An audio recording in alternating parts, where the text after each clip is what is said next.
ಒಂದು ಸಲ ಯಮಧರ್ಮರಾಯ ವೈಕುಂಠಕ್ಕೆ ಬಂದಿರ್ತಾನೆ ಶ್ರೀಮನ್ನಾರಾಯಣನನ್ನ ಕಾರ್ಯನಿಮಿತ್ತವಾಗಿ ಭೇಟಿ ಮಾಡೋದಕ್ಕೆ. ವೈಕುಂಠದ ಹೊರಭಾಗದಲ್ಲಿ ವಿಷ್ಣುವಿನ ವಾಹನವಾಗಿರುವಂತಹ ಗರುಡ ಪಕ್ಷಿ ಕುಳಿತಿರತ್ತಂತೆ. ಆ ಗರುಡ ಪಕ್ಷಿಯನ್ನ ಯಮಧರ್ಮರಾಯ ಒಂದು ಸಲ ಹೀಗೆ ನೋಡಿ ಮುಂದಕ್ಕೆ ಹೋಗ್ತಾನೆ. ಪಕ್ಕದಲ್ಲಿ ಪಾರಿಜಾತ ವೃಕ್ಷದ ಮೇಲೆ ಒಂದು ಗುಬ್ಬಿ ಕುಳಿತಿರತ್ತಂತೆ. ಆ ಗುಬ್ಬಿಯನ್ನ ಸ್ವಲ್ಪ ತೀಕ್ಷ್ಣವಾಗಿ ನೋಡಿದಂತ ಯಮಧರ್ಮರಾಯ ಒಂದು ನಗೆಯನ್ನ ನಕ್ಕು ವೈಕುಂಠವನ್ನ ಪ್ರವೇಶ ಮಾಡ್ತಾನೆ. ಇದನ್ನ ನೋಡಿದಂತಹ ಗುಬ್ಬಿ ತರ ನಡುಗೋದಕ್ಕೆ ಶುರು ಮಾಡುತ್ತೆ. ಯಾಕೆ ಹೇಳಿ, ದೃಷ್ಟಿ ಬಿದ್ದಿರೋದು ಆ ಯಮಧರ್ಮರಾಯಂದು. ಇದನ್ನ ನೋಡಿದಂತಹ ಗರುಡ ಪಕ್ಷಿ ಗುಬ್ಬಿ ಹತ್ರ ಬರುತ್ತಂತೆ. ಕೇಳತ್ತೆ, ಯಾಕಿಷ್ಟು ನಡಕ್ತಾ ಇದೆಯಾ, ಏನ್ ಚಿಂತೆ ಮಾಡ್ತಾ ಇದೆಯಾ, ಏನ್ ನಿನ್ ಕಷ್ಟ ಅಂತ.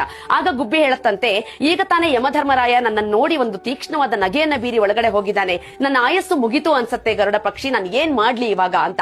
ಆಗ ಗರುಡ ಹೇಳತ್ತಂತೆ, ನೀನೇನು ಯೋಚನೆ ಮಾಡಬೇಡ, ನಿನ್ನನ್ನ ರಕ್ಷಣೆ ಮಾಡುವಂತಹ ಭಾರ ನನ್ನದು ಅಂತ ಹೇಳಿದ ಗರುಡ ಪಕ್ಷಿ ಆ ಗುಬ್ಬಿಯನ್ನ ಕರ್ಕೊಂಡು ಹೋಗಿ ಲಕ್ಷಾಂತರ ಮೈಲಿಗಳ ದೂರದಲ್ಲಿರುವಂತಹ ಕೈಲಾಸ ಪರ್ವತದಿಂದ ಆಚೆ ಇರುವಂತಹ ಗಂಧಮಾದನ ಪರ್ವತದಲ್ಲಿ ಒಂದು ಪೊದೆಯೊಳಗೆ ಬಚ್ಚಿಟ್ಟು ಪುನಃ ತನ್ನ ವೈಕುಂಠ ದ್ವಾರದ ಬಳಿ ಬಂದು ಕೂತ್ಕೊಳ್ಳತ್ತಂತೆ ಗರುಡ ಪಕ್ಷಿ. ಆಗ ಯಮಧರ್ಮರಾಯ ತನ್ನ ಕೆಲಸವನ್ನ ಮುಗಿಸ್ಕೊಂಡು ಹೊರಗಡೆ ಬರ್ತಾನೆ. ಪಾರಿಜಾತ ವೃಕ್ಷವನ್ನ ನೋಡಿದಾಗ ಅಲ್ಲಿ ಗುಬ್ಬಿ ಕಾಣಿಸೋದಿಲ್ಲ. ಯಮಧರ್ಮರಾಯನಿಗೆ ಆಶ್ಚರ್ಯ ಆಗತ್ತಂತೆ. ಗರುಡವನ್ನ ಕೇಳ್ತಾನಂತೆ, ಇಲ್ಲಿ ಕೂತಿದ್ದಂತಹ ಗುಬ್ಬಿ ಎಲ್ಲೋಯ್ತು ಅಂತ. ಆಗ ಗರುಡ ಒಂದು ನಗೆಯನ್ನ ಬೀರಿ ಹೇಳತ್ತಂತೆ, ನೀನೇನ್ ಅನ್ಕೊಂಡ್ಬಿಟ್ಟಿದ್ಯಾ ಯಮಧರ್ಮರಾಯ, ನಿನ್ನ ದೃಷ್ಟಿ ಬಿದ್ದ ತಕ್ಷಣ ಎಲ್ಲರದು ಆಯಸ್ಸು ಮುಗಿತು ಅನ್ಕೊಂಡ್ಬಿಟ್ಟಿದ್ಯಾ. ಗುಬ್ಬಿಯನ್ನ ನಾನ್ ರಕ್ಷಣೆ ಮಾಡಿದ್ದೀನಿ, ಅದರ ಸಾವು ಬರೋದಕ್ಕೆ ಸಾಧ್ಯನೇ ಇಲ್ಲ.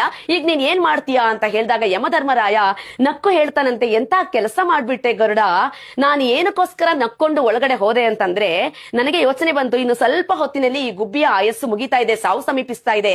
ಇದು ನೋಡಿದ್ರೆ ಇಲ್ಲಿ ಕೂತಿದೆ, ಇದರ ಸಾವು ಬರ್ದಿರೋದು ಲಕ್ಷಾಂತರ ಮೈಲಿ ದೂರದಲ್ಲಿರುವಂತಹ ಕೈಲಾಸ ಪರ್ವತದಿಂದ ಆಚೆ ಇರುವಂತಹ ಗಂಧಮಾದನ ಪರ್ವತದ ಬಳಿ ಅದರ ಸಾವು ಬರ್ದಿದೆ. ಗುಬ್ಬಿ ನೋಡಿದ್ರೆ ಎಲ್ಲಿ ಕೂತಿದೆಯಲ್ಲ, ಇದು ಆ ಜಾಗಕ್ಕೆ ಹೇಗ್ ಹೋಗತ್ತೆ ಅಂತ ನಾನು ನಕ್ಕೊಂಡು ಒಳಗಡೆ ಹೋದೆ. ನೋಡಿದ್ರೆ ನೀನ್ ಆ ಗುಬ್ಬಿಯನ್ನ ಸಾವಿನ ಬಳಿ ಕರ್ಕೊಂಡೋಗಿ ಬಿಟ್ಟು ಬಂದ್ಬಿಟ್ಟಿದ್ಯಾ.